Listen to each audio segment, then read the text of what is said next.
Hello, beautiful people. Today is 4th of May. My name is Sahil and welcome to Newspaper Analysis. Friends, he is Abhijit Vinayak Banerjee, who was the recipient of Nobel Prize in Economics last year. Guys, Abhijit Banerjee says poverty is not just a lack of money, rather, it is not having the capability to realize one's full potential as a human being. Now, friends, often we assume poverty to be an economic deprivation, but it is not only the case. Rather, poverty deprives a person from his social, political, as well as psychological well being. Poverty strips a person from making the choices, and whenever the choices will not be there, a person will not be able to realize his full potential as a human being. Therefore, guys, the very first goal into the SDG talks about the eradication of poverty. Guys, this particular quote you can use into your GS paper number 2 on the answers associated with poverty. Now, guys, let's begin with today's newspaper analysis. Guys, this is the page number 1 of the Hindu newspaper, and as you can see, there are a lot of COVID-19 factual news which are not important for our exam. However, there are some news which are quite relevant.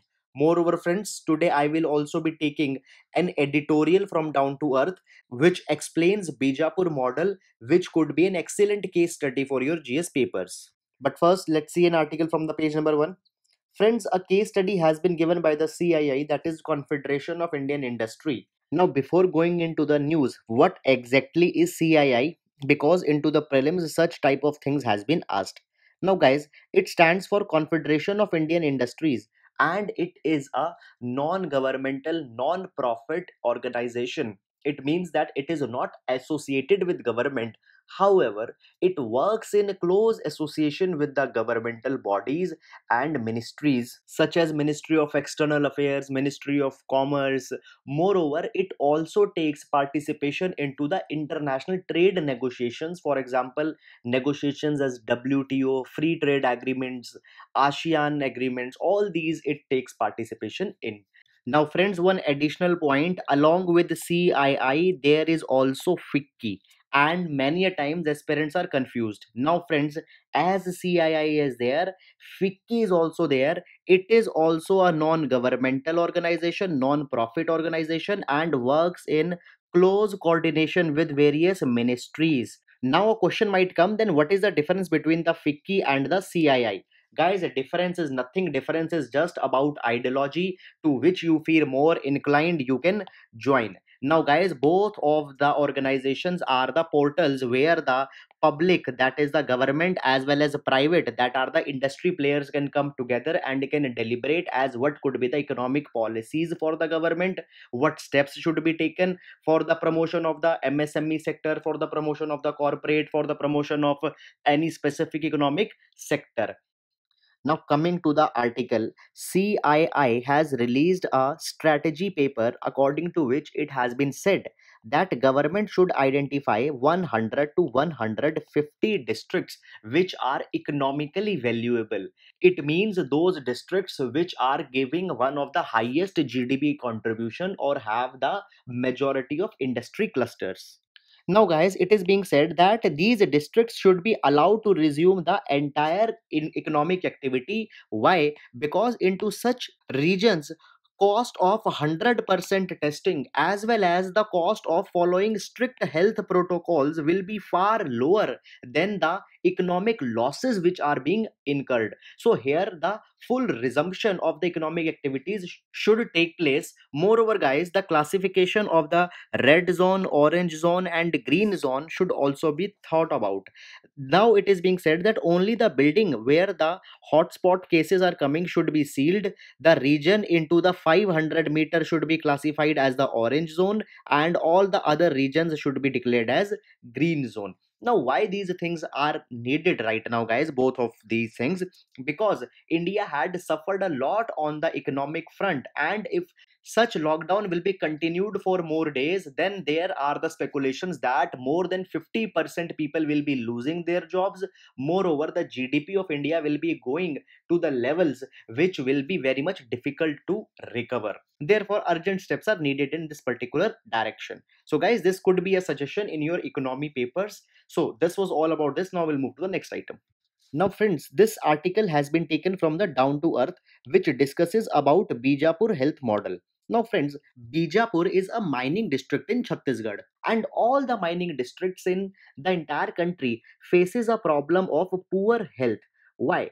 First of all, infrastructure is not there because of the poor management of funds, and secondly, health staff such as doctors and nurses don't want to come here. Why? Because of a very specific reason, that is uncompetitive and very less salaries, and rather than coming here they can work into the bigger districts and cities where they can earn better salaries. Moreover, due to poor infrastructure and bad condition of hospitals, they are also not able to perform the capable operations and surgeries, due to which their career prospects also suffer. Now, the reason for all these things boils down to only one particular factor, that is lack of funds. Therefore, in order to meet this crisis, Bijapur has started the convergence of fund, in which the three funds such as DMF, Special Central Assistance Fund, and the CSR funds have been converged. Now, there could be a very basic question as what are they? So, guys, DMF stands for District Mineral Foundation. They are made under Mines and Mineral Development and Regulation Act 2015. So, guys, these DMF are not for profit organizations which will be working for the welfare of the people who are living into the mining areas. Guys, into these areas there is a problem of poor drinking water, poor health, all these kind of things they will be looking forward. Now, how they will be getting the money? All the mining industries will contribute a portion of royalty, and by using that fund, DMF will provide the better health, sanitation, etc. to the people who are living here. Then the second is special central assistance. Guys, center government gives a special funding to these regions where the tribal population is more, or where there is mining activities for the welfare and development. So money comes from here also. And then there is a CSR, which stands for corporate social responsibility. Now, the CSR is mentioned into the section number 135 of the Companies Act 2013. Now, guys, according to the concept of CSR, the corporates or the MNCs, they are earning a lot of wealth. Why? Because they are using the resources of the society. So, therefore, it is their responsibility that they should pay back to their society. So, therefore, under the 135 section of Companies Act, it has been mentioned that the companies which are earning an annual turnover of either rupees 1000 crore or more, or companies having net worth of rupees 500 crore or more, or the companies having a net profit of rupees 500 crore or more, they need to give the CSR. And this money will be used for a specific cause such as health, education, women empowerment, etc. So, guys, these three funds have been converged together as they are having money, but sufficiently one alone can't do the task. So, they have been converged, pooled together. And by doing this thing, if I tell you the stats, just 3 to 4 years ago, the hospitals in Bijapur were not even up to the level of primary health center, which is the lowest level. But now they are compliant with the Indian public health standards, and the surgeries of intricate nature could also be conducted here. So, guys, by using these funds, they paid the competitive salaries, they installed the infrastructure, made the operation theaters, and the state of art facilities for the health. And now, seeing the example of Bijapur in Chhattisgarh, other states such as Jharkhand, Odisha, etc., they are also following their footsteps and are upgrading their community health centers, are upgrading their health facilities, and same type of things are being done. And now, friends, one more value addition. If we go little bit away to the Rajasthan, we can see that they are using the funds under the DMF, and by using that fund, they are giving direct benefit transfer, that is cash transfer to the families of people who are affected by the silicosis. Now, guys, silicosis is a disease which is caused by exposure to the soil, dust, silica, and all these kind of things. So from the DMF, they are being given the cash transfers via the DBT. And Rajasthan now, even to expand their scope, is also looking forward to merge the DMF, CSR, as well as other funds. So, guys, this was all about this particular news article. Very important for your GS paper number 3 as well as GS2. Now we'll move to the next news. Now, friends, here's a news on page number 4, where the African swine fever has been surfaced into the state of Assam.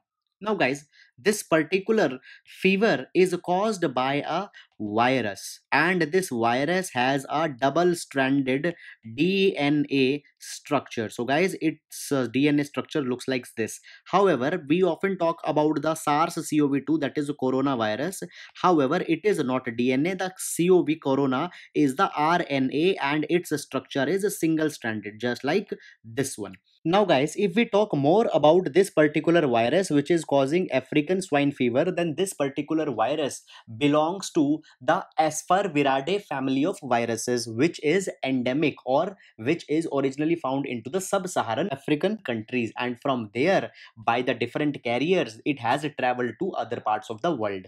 So, coming back to present news item, this particular fever has been noticed into the pigs and has been infected a large number of pigs, due to which abnormally high fatalities into the pigs were registered into the month of April, after which government became suspicious and started looking for the cause. And then it was found that the first cases were reported around December in the areas of China bordering Arunachal Pradesh and into the eastern part of Assam. The pigs have started dying, and guys, one more thing, this is the largest mass dying of the pigs due to the African swine fever which India has ever seen. Now, guys, following this discovery, the government has ordered the culling of the pigs. Culling means to kill them. However, there will be another problem after that, because there is large families in Assam which depend on to the pig rearing, and in that case there will be the economic consequences for those families. However, guys, there are two positive things also into this particular respect. First of all, the curve is flattening for the infection into the pigs. It means that now more new cases rapidly are not coming. And secondly, till far whatever researches have been there, it shows that humans are not that much infected by this particular kind of virus, though there can be a case that the humans can carry the virus. Now, friends, here's a news item on page number 5. Now, here a wildlife sanctuary has been mentioned. We'll see that particular thing with respect to the mapping, which could be asked into the prelims. Now, guys, if I talk about the news item, there has been a case of man-animal conflict, and into this conflict, certain cattle have been killed by elephants. Because of this thing, the farmers are in distress. However, we'll not be going into that particular thing. Now, guys, here Kondania Wildlife Sanctuary has been mentioned. Now, this particular wildlife sanctuary is into the state of Andhra Pradesh, and it also happens to be the elephant reserve, which were made under the Project Elephant, which started in year 1992. So, guys, under the Project Elephant, the areas where have the notable elephant population, they are declared as elephant reserve. And as of now, there are 32 elephant reserves into the country which are declared one. There are others also which are into the pipeline, but there are right now 32, and out of these 32, Kondania is one. And guys, one more important fact, Kondania Wildlife Sanctuary is the only sanctuary or only place in Andhra Pradesh where there is a population of Asian elephant. And guys, one more additional information, if we talk about Asian elephant, they have been given the status of endangered on IUCN red list. So, guys, these are all very important information for your prelims. Please keep this thing into your mind. Now, friends, if we come to the present news article, then it has been said that the wild elephants have attacked the cattle, due to which the farmers are panicking here. Now, if we go into the details, then this is not the first case of man and animal conflict. To the past also, there have been many a times the example of man animal conflict. Why? Because the area where the elephant graze and where the people bring their cattle to graze happens to be a common area, and often due to that particular thing the clash happens. So, guys, this was all about this. Now we'll move to the next news item. Now, guys, we are into the editorial section, and the first editorial talks about the reformation into the policy of the South Asian countries that is required.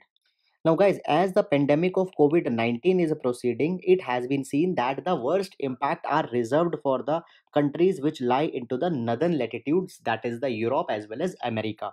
However, even the South Asia is not that much impacted, but owing to the various factors such as poverty, population, starvation, etc., the everlasting impact on the South Asia will be much worse. And guys, in all this direction, if we see, an important role has to be played by the political class. Now guys, if we see the South Asia, then formally no country is under the dictatorship, but still the fruits of democracy and development which were expected has not been reached. And guys, the example of that particular thing can be seen by the response that has been given by the state actors. For example, in humane treatment that is being given to the migrants, lack of concern for the middle class people, all these things point towards the political crisis also that is going on here. So guys, this particular thing shows that there are certain problems into the South Asian nations, particularly the Indian subcontinent. Now a thing comes that COVID-19 is being represented, that it is a kind of a wake up call to the entire humanity, and the nations should consider the damage that they have been doing to the earth into the form of pollution, population, global warming, extinction of species. Otherwise guys, it is a sure fact that we will soon be going into the Anthropocene. Friends, Anthropocene is a proposed division of the Earth's geological time. Now, guys, it is being said that the present age should be rebranded as the Anthropocene because humans have left such a huge impact onto the Earth due to the climate change, extinction of species, etc. So, this Anthropocene is something which is not very good. It shows that we had caused such damage. So, now it is being said that if we did not take a wake up call on all these factors, we definitely will be entering into Anthropocene. But countries are still not concerned and still not taking the wake up call by the COVID-19. For example, it can be seen into the China that China had returned to normal. The flights are hovering over China, and it had not taken any considerable lessons from this thing. Then, if we see to the example of other countries, we can see that the nations are using COVID-19 as an excuse to get the immense powers. For example, in Sri Lanka, the war criminals have been given a pardon. If we take the example of Pakistan, then Pakistan we can see that army is increasing its power into the name of COVID-19. Then same thing can be seen into the Nepal, where the army has been given a wide mandate to do everything from contact tracing to the procurement. The same thing is happening into the Bangladesh also, where the foundation of one party rule is being very much solidified. And guys, finally when we come to India, in India similar kind of thing is happening, as it is being said that into the name of COVID-19, majoritarianism is being propagated, and it can be seen with the disregard of the minorities. And guys, this disregard is not only for the religious minorities, but it is for the Dalits, tribals, Adivasis, poor marginal workers, journalists, academics. All people are coming under this particular phenomena. Now, apart from all this thing, this particular time could also have been used to propagate the values of Gram Swaraj, under which the decentralization of the autonomous bodies could have been done so that they can effectively manage the crisis. But rather, what has happened, we had seen the phenomena of a centralization where the prime minister's office and the home ministry are becoming the powerhouse. So, guys, this is the one part of the editorial. We had seen what is happening, and now we will see that what is required. Now guys, when we talk about the India holds a very special position into the South Asia, not because of the geography and the population, but because of the soft power that India enjoys. Now guys, it has been said that India was never suited to be a hard power. By the way, hard power means the country which is very much powerful by the virtue of their economy, by the virtue of their defense. And soft power are those countries which have rich cultural heritage, which have rich power to attract the people by their traditions, by their customs, by their religion, philosophies, all these kind of things. But India is not effectively using this soft power, and even it is declining because of the disregard of the minorities, heavy handedness, centralization, and fixation onto the China factor. And in this particular direction, a kind of a reform is needed into the public policy. Now guys, the editorial talks about such kind of reforms, not only for India but also for Pakistan. Now reform number one should be the decentralization against the present phenomena of centralization. Enough powers should be given to the local bodies so that they can work as an empowered institutions. Secondly, all the nations into the South Asia, not only India, need to reduce their tendency of hyper nationalism, where they are xenophobic or fearful of their neighbors. Rather, the concept of porous boundaries should be introduced so that there is free flow and intermingling of ideas, people, and culture. Guys, moreover, in this direction, there is also need to reduce the military expenditure as it is not required into the friendly neighborhood. And by doing this thing, a kind of a regionalism will develop by which the countries can help in wealth creation, can fight with the environmental degradation, can conserve rivers. All this thing could be done. And guys, in this direction, India should also not see that it is an attempt to sideline India. Rather, India should give its active cooperation so that all the countries can go towards a better future. So, guys, this was all about this particular editorial. Now we'll move to the next article. Friends, this editorial talks about weak health surveillance system in India and its problems. Now, as COVID 19 is proceeding, there are fear on two fronts. Number one, people will die because of COVID 19 itself.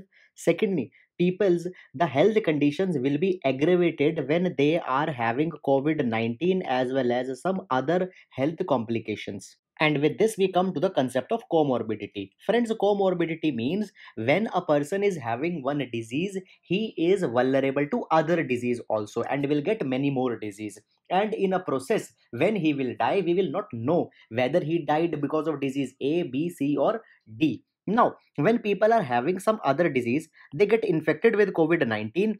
At the end of the day, we will not be able to ascertain what was the main factor into the death. Now, if you want to see the concept of comorbidity, then the data of Ministry of Health has been given, which says that 83% of people who died, they were also battling some other health condition. So here, person died because of COVID or some other disease or because of both. It is not clear. Now, friends, as we move forward, it has been seen that apart from COVID 19, other health problems are also coming.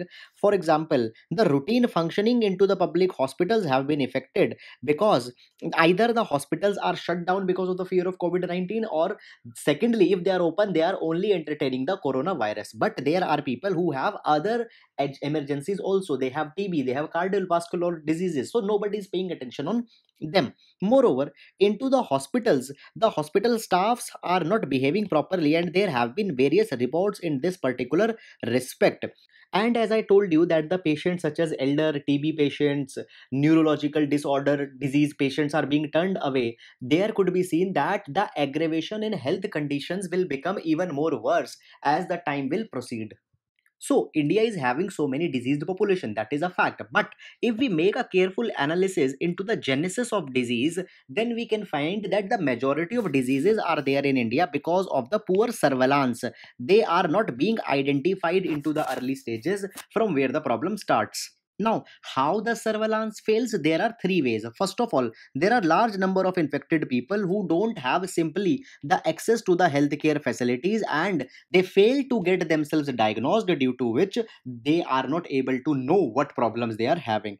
Secondly, even if a person is having a kind of a disease and if he approaches the healthcare facility, there are very less chances that the proper testing will be recommended, and even after having the resource, there will not be a proper testing. Now, suppose the person has the resource and he went for the testing, then there is a problem into the pathological laboratories. Guys, in India, a large number of pathological diseases are categorized into 3, 4, 5 categories. For example, a large number of respiratory diseases are called by a single generic name, that is respiratory tract infection. Similarly, there is urinary tract infection, there is acute febrile illness, and fever of unknown origin. Guys, what I am trying to say that there are 4 or 5 categorizations in which hundreds and thousands of diseases are classified, but that is not the way, because every disease has a specific origin. It is occurred by a specific virus or a strain and requires a specific kind of treatment. So this kind of classification is wrong. Now, friends, large number of people are dying because of these diseases every year into the world, and majority of them are dying into India. Now, why this happens is simply because their diseases were not differentiated and effective health response was not able to be given. However, leaving these things apart, even if a disease is identified, then there is no guarantee that adequate research will follow and effective treatment therapies will be found out. In the editorial, it is being said that the research and innovation is purely driven by the profits of the pharmaceutical companies, and the priority is not given for the welfare.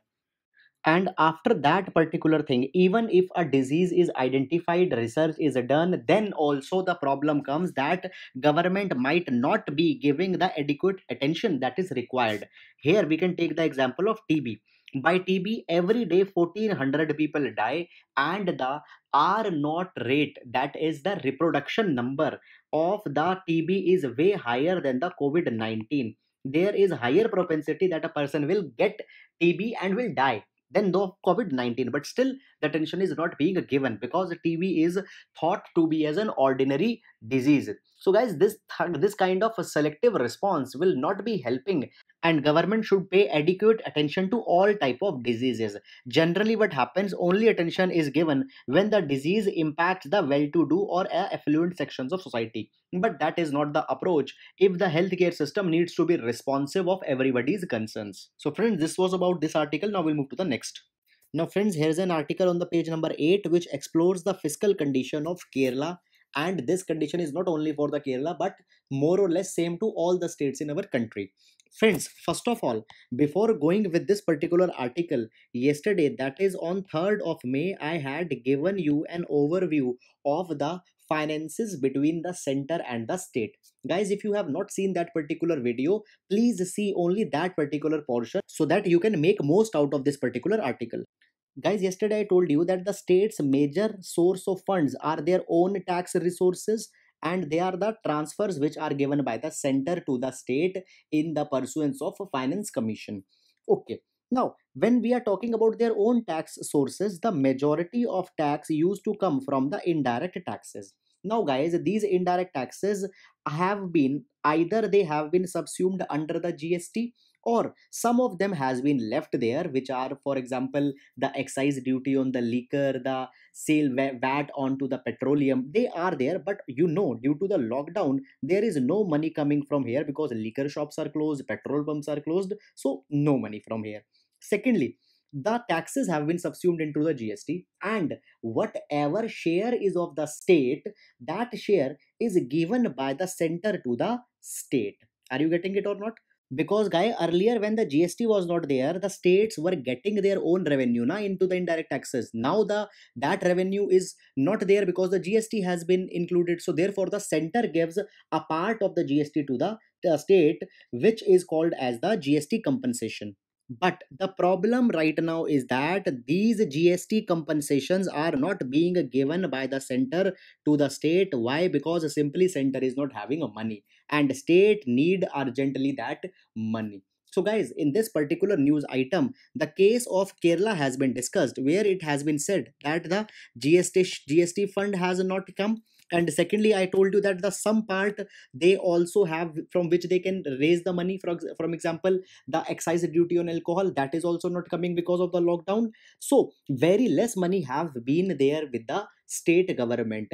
Now, if we take the example into the present news article, then it has been said that only 2000 crore rupees are there with the Kerala government, and at the particular time only the payment of debt as well as salaries is more than 3800 crore. So how the states will pay the money in this direction? Only solution is that they can borrow money from the market, but there is also a limit, and that limit has been imposed by the Fiscal Responsibility Budget Management Act. So either you remove the limit under the FRBM or give us the GST. What should be done by the state government? Moreover, guys, apart from the salary payments and the debt servicing, states also need money for the health infrastructure, quarantine facilities, the testing, treatment. And if the money will not be coming, then there could be a very bad fiscal consequences for the states. Now, guys, into the present article, a large number of data has been given, but this data is specifically only to the Kerala, so will not be that much usable for the UPSC exam. But you need to understand the trend which is going on, as it is very important for your GS3 paper. So, guys, this was all about the important news articles that were into the Hindu newspaper. Guys, we'll be winding up here. I hope you are liking the video. Thank you so much.